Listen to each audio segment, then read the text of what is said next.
Condenação por não comunicação de acidente de trabalho ao INSS.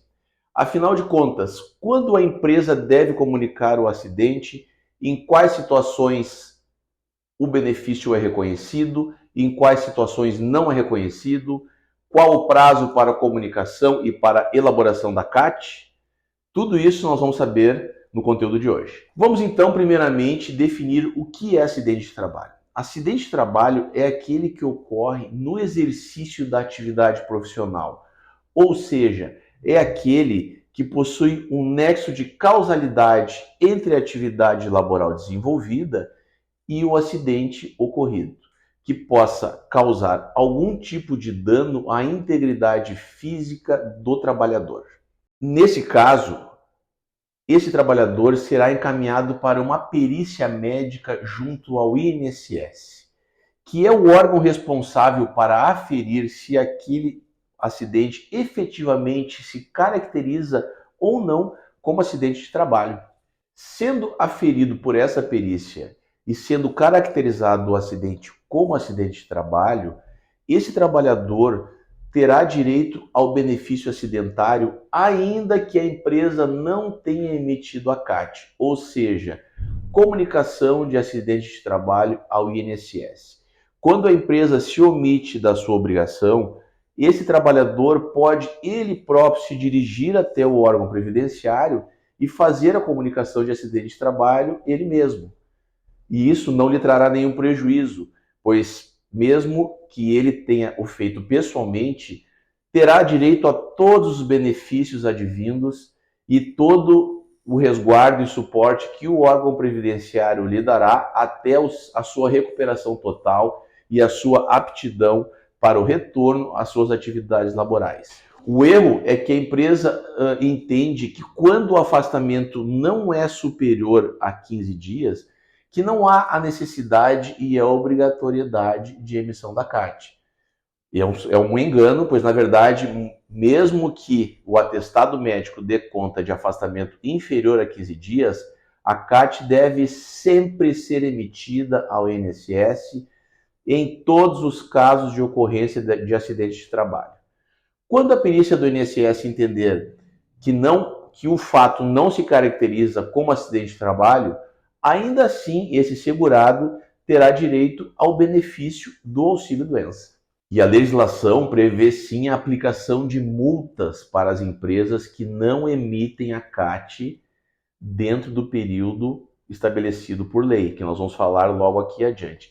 E essa multa pode variar entre os limites mínimo e máximo do salário contribuição por acidente de trabalho. Então é muito importante que você, empresário, fique atento aos prazos para a emissão da CAT e voltando aqui a lembrar que ela deve ser emitida mesmo quando o afastamento ou o atestado médico dê conta da necessidade de afastamento por período inferior a 15 dias.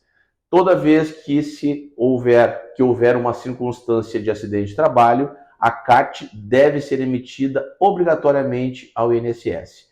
Mas o trabalhador, em caso de omissão da empresa, como eu falei anteriormente, pode ele próprio, sim, fazer o encaminhamento do benefício junto ao INSS, a fim de resguardar o seu direito de afastamento mediante o recebimento deste benefício até a sua recuperação total. E agora nós vamos exemplificar uma situação em que uma instituição bancária sofreu uma alta condenação por omitir-se da emissão de CATs referente a diversos bancários que sofreram inúmeros acidentes de trabalho durante um determinado período, que foram obrigados a utilizar-se do seu sindicato profissional para representá-lo nessa ação judicial, uma vez que esse sindicato comprovou que esses trabalhadores viram-se obrigados eles próprios a fazerem o encaminhamento dos benefícios acidentários, justamente pela omissão dessa instituição financeira em emitir a CAT em tempo hábil. E essa instituição financeira sofreu uma condenação de R$ 800 mil por dano moral coletivo. Essa indenização foi arbitrada em favor de toda a categoria profissional, por entender que Muito embora a lei outorgue ao próprio trabalhador que ele, por conta própria, vá até o órgão previdenciário e encaminhe o seu benefício acidentário, isso lhe causa alguns entraves, pois ele vai ter que passar por um processo um pouco mais complexo para a comprovação do acidente de trabalho, do nexo de causalidade. Então, isso lhe traz alguns transtornos, ao passo que, se a própria instituição financeira tivesse feito o encaminhamento correto, essa série de transtornos e percalços seriam evitados. Mesmo assim, essa instituição bancária acabou recorrendo ao TRT e conseguiu uma redução da condenação de 800 para 500 mil reais. O relator desse recurso entendeu que essa redução melhor atendia os parâmetros estabelecidos pelo Tribunal Regional do Trabalho da região e também pelo TST. E dentro desses moldes acabou reduzindo para 500 mil reais essa condenação, que acabou sendo consolidada nesse valor. É muito importante a gente entender que a condenação tem justamente o poder inibitório de novas condutas dessa mesma natureza, a fim de que essa instituição financeira, por ter uma elevada capacidade financeira, não venha a cometer atos de negligência em situações futuras. Entende também que a não comunicação da CAT prejudica o Poder Executivo no sentido de mapear quais situações, quais empresas, quais instituições estão correndo o maior número de acidentes de trabalho, evita que o Poder Executivo lance mão de políticas públicas a fim de mitigar os riscos de acidente de trabalho em situações em que eles são muito recorrentes. Então é muito importante para fins estatísticos, além também de ser um facilitador para que o trabalhador receba de uma forma mais tranquila o benefício acidentário. Então, esse caráter pedagógico inibitório são circunstâncias que fundamentam essa decisão e que a tornaram definitiva, condenando então essa instituição financeira ao pagamento dessa quantia de 500 mil reais em favor dos lesados, representados pelo seu sindicato profissional. Então, fica aqui a nossa recomendação para você, empresário, independentemente do porte da sua empresa, para que você não se omita em caso de acidente de trabalho.